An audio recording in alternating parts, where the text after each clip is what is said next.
Hello students, welcome to the histone institute.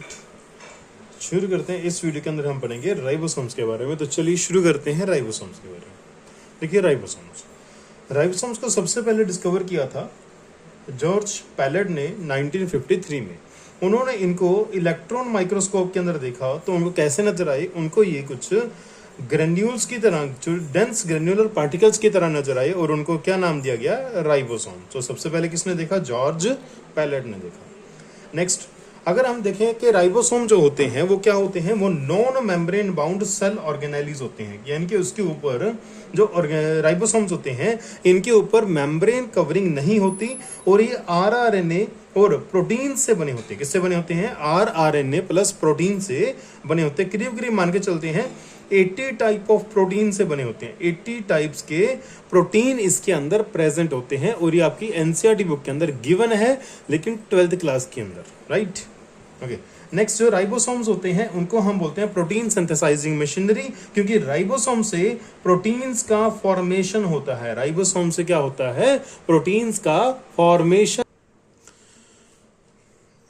Next, this is the diagram of ribosome. अच्छा, ribosome के अंदर दो सब यूनिट्स होते हैं, एक को जिसको हम बोलते हैं लार्ज सब यूनिट और दूसरा जिसको हम बोलते हैं स्मॉल सब यूनिट। ये दोनों सब यूनिट सिर्फ उस कंडीशन में एक साथ मिलते हैं जब इन्होंने प्रोटीन फॉर्मेशन करना होता है, प्रोटीन सिंथेसिस करनी होती है। जब ये प्रोटीन सिंथेसिस करते हैं तब ये दोनों सब यूनिट आपस में जुड़ेंगे, अदरवाइज दोनों सब यूनिट आपस में नहीं जुड़ेंगे। नेक्स्ट, अगर हम यूकैरियोटिक सेल्स की बात करें तो यूकैरियोटिक सेल्स के अंदर होते हैं ATS राइबोसोम्स। कौन से राइबोसोम होते हैं? ATS राइबोसोम होते हैं। और ATS राइबोसोम के अंदर दो सब यूनिट होते हैं, वो कौन से होते हैं? 60S एंड 40S सब यूनिट। यानी कि 60S सब यूनिट जो होता है ये कौन सा होता है? ये लार्ज सब यूनिट होता है। कौन सा सब यूनिट होता है? लार्ज सब यूनिट होता है। और ये कौन सा होता है? ये स्मॉलर सब यूनिट होता है। कौन सा होता है? ये स्मॉलर सब यूनिट इसके अंदर प्रेजेंट होता है। अगर मैं लार्ज सब यूनिट की बात करूं तो लार्ज सब यूनिट जो है 60S होता है और वो फर्दर बना होता है 28S rRNA से, 5.8S rRNA से और 5S rRNA से बना होता है। नेक्स्ट, अगर हम स्मॉल सब यूनिट 40S की बात करें तो ये बना होता है 18S rRNA से बना होता है, राइट? ओके।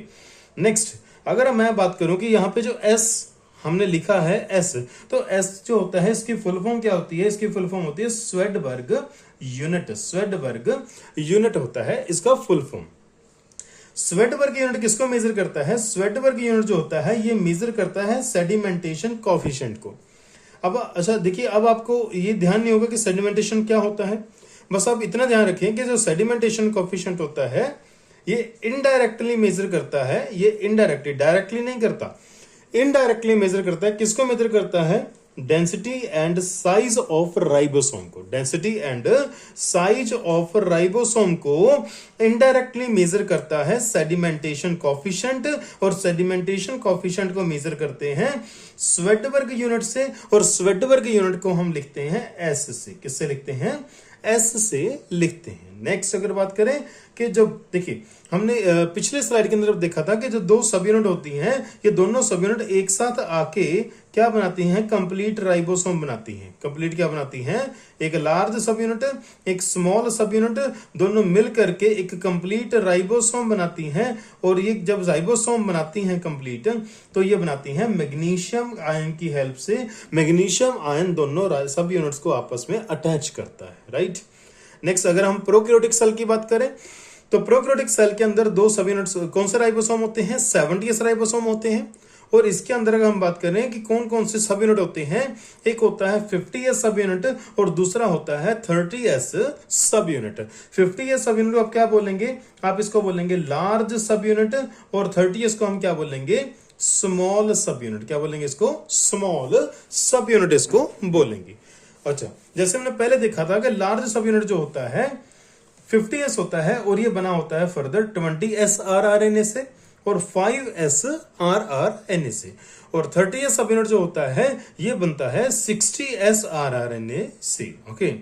नेक्स्ट, फिर से S की फुल फॉर्म होती है स्वेडबर्ग यूनिट, और स्वेडबर्ग यूनिट किसको मेजर करती है? सेडिमेंटेशन कोएफिशिएंट को। और ये सेडिमेंटेशन कोएफिशिएंट किसको मेजर करता है? ये मेजर करता है डेंसिटी एंड साइज को। किसकी डेंसिटी एंड साइज को? राइबोसोम की। और कैसे करता है भाई? ये इनडायरेक्टली करता है। इस बात को ध्यान देना, इसके ऊपर क्वेश्चन आ सकता है कि डायरेक्टली है या इनडायरेक्टली है। बड़ा आसान सा क्वेश्चन है, लेकिन बहुत सारे बच्चों का गलत भी हो सकता है, राइट। नेक्स्ट, मैग्नीशियम आयन इन दोनों सब यूनिट को आपस में जोड़ता है और कंप्लीट राइबोसोम की फॉर्मेशन करता है मैग्नीशियम आयन, राइट। नेक्स्ट हम बात करेंगे कुछ क्वेश्चंस के बारे में, ओके।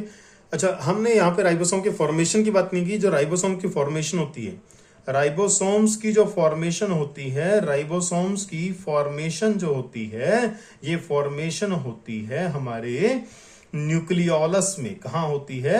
न्यूक्लियोलस में। अब ये न्यूक्लियोलस क्या है, इसको हम न्यूक्लियस टॉपिक के अंदर डिटेल में जाके स्टडी करेंगे, राइट। फिलहाल के लिए आप ध्यान रखना कि जो न्यूक्लियस होता है यूकेरियोटिक सेल के अंदर, उस यूकेरियोटिक सेल के न्यूक्लियस में एक और स्ट्रक्चर होती है जो कि बिना मेम्ब्रेन के होती है, उसको बोलते हैं न्यूक्लियोलस। और न्यूक्लियोलस से बनते हैं राइबोसोम्स। न्यूक्लियोलस से बनते हैं राइबोसोम्स। तो हमारे पास क्वेश्चन है, which of the following statement is incorrect with respect to ribosome? Ribosome के बारे में इनकरेक्ट कौन सा है? तो पहला ऑप्शन क्या है हमारे पास? The type of ribosomes of prokaryote is 70s। ये तो सही है, प्रोकैरियोट के अंदर 70s राइबोसोम होता है, ये तो बिल्कुल सही है। हमें इनकरेक्ट बताना है। Ribosomes were discovered by George Palade, ये बिल्कुल सही दिया उन्होंने कि जॉर्ज पैलेट ने ही इनको डिस्कवर किया था। Next, the type of ribosome of eukaryotes is 90s। नहीं जी, 90s नहीं होता, यहां पे होता है 80s। तो ये स्टेटमेंट क्या है? इनकरेक्ट। तो ये हमारा आंसर बन सकता है सी ऑप्शन। नेक्स्ट स्टेटमेंट देख लेते हैं। नेक्स्ट स्टेटमेंट हमारे पास, ribosomes are also known as protein factories. क्योंकि यहाँ पे प्रोटीन्स का फॉर्मेशन होता है, तो हम राइबोसोम को क्या बोलेंगे? Protein producing factories. तो हमारा यहाँ पे इनकरेक्ट स्टेटमेंट कौन सा आया? C option. तो हमारा आंसर क्या जाएगा यहाँ पे? C option, right. नेक्स्ट हम देखते हैं, the type of eukaryotic ribosomes are. Eukaryotic ribosomes के अंदर कौन से टाइप के राइबोसोम होते हैं यूकेरियोटिक सेल के अंदर? या तो 80s होते हैं, ये बिल्कुल सही है जी, 80s होते हैं। 70s होते हैं, ये हमारा एक डाउट है, ठीक है, अभी इसको क्लियर करेंगे। 60s होते हैं, 60s भी होते हैं। नेक्स्ट है जी 40s होते हैं इसके अंदर। देखिए यूकेरियोटिक सेल देखा जाए तो 60 और 40s इसके अंदर होते हैं, लेकिन वो सब यूनिट की फॉर्म में होते हैं, राइट। देखिए यूकेरियोटिक राइबोसोम की अगर बात करें तो यूकेरियोटिक राइबोसोम तो बोलते हैं 80s राइबोसोम। तो हमारा आंसर यहां पे तो ए आएगा। लेकिन अगर देखा जाए, अगर यूकेरियोटिक सेल के अंदर 80s राइबोसोम है तो उसके अंदर 60s भी प्रेजेंट है और उसके अंदर 40s भी, इसके अंदर 60s भी प्रेजेंट है, 60s भी प्रेजेंट है और इसके अंदर 40s भी प्रेजेंट है, राइट, क्लियर। और अगर मैं बात करूं कि ये यूकेरियोटिक सेल है हमारा, जो हमारा यूकेरियोटिक सेल है, एक तो उसके अंदर ये प्रेजेंट है, दूसरा यूकेरियोटिक सेल के अंदर माइटोकॉन्ड्रिया जो प्रेजेंट है, उस माइटोकॉन्ड्रिया के अंदर 70s राइबोसोम प्रेजेंट होते हैं। तो देखा जाए तो यूकेरियोटिक सेल के अंदर तो ये सारे ही प्रेजेंट होते हैं, लेकिन यहां पे पूछा गया है कि यूकेरियोटिक राइबोसोम कौन से होते हैं, तो इसका आंसर आएगा 80s राइबोसोम्स। देखिए इस वीडियो के अंदर हमने राइबोसोम्स के बारे में पढ़ा। आई होप कि आपको ये वीडियो अच्छी लगी होगी। हमने और ज्यादा मेहनत करना शुरू कर दी है, आप भी और ज्यादा मेहनत करना शुरू करें, आपका सिलेक्शन अवश्य ही होगा, डेफिनेटली होगा। अगर आपको ये वीडियो अच्छी लग रही है तो please like, share and comment करें। और हम नेक्स्ट वीडियो के अंदर मिलेंगे नेक्स्ट टॉपिक के साथ, micro bodies and next topics. Thank you, have a nice day.